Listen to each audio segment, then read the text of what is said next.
किसी ने मोटी, पतली तो किसी ने कुछ और ही प्रकार की रोटी के बारे में बतलाया। नमस्कार मित्रों, आज हम आपके लिए एक चर्चा लेकर उपस्थित हैं। आज की चर्चा है रोटी के प्रकार। सुनिएगा जरूर।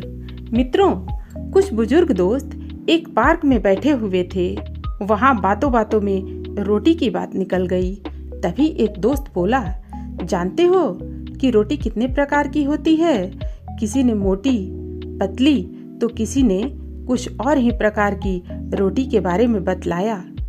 तब एक दोस्त ने कहा कि नहीं दोस्त, भावना और कर्म के आधार से रोटी 4 प्रकार की होती है। पहली, सबसे स्वादिष्ट रोटी माँ की ममता और वात्सल्य से भरी हुई, जिससे पेट तो भर जाता है पर मन कभी नहीं भरता। एक दोस्त ने कहा, 16 आने सच, पर शादी के बाद माँ की रोटी कम ही मिलती है।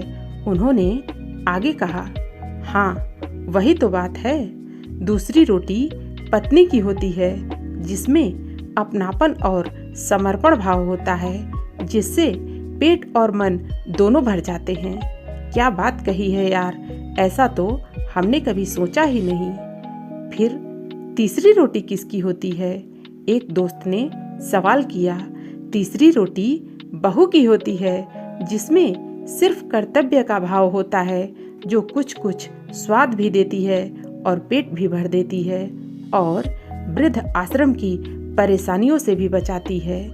थोड़ी देर के लिए वहाँ चुप्पी छा गई। लेकिन ये चौथी रोटी कौन सी होती है? मौन तोड़ते हुए एक दोस्त ने पूछा।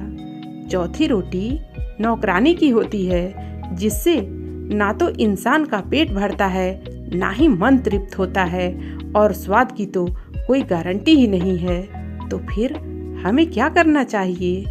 माँ की हमेशा इज्जत करो, पत्नी को सबसे अच्छा दोस्त बनाकर जीवन जियो, बहू को अपनी बेटी समझो और छोटी मोटी गलतियाँ नज़रअंदाज कर दो।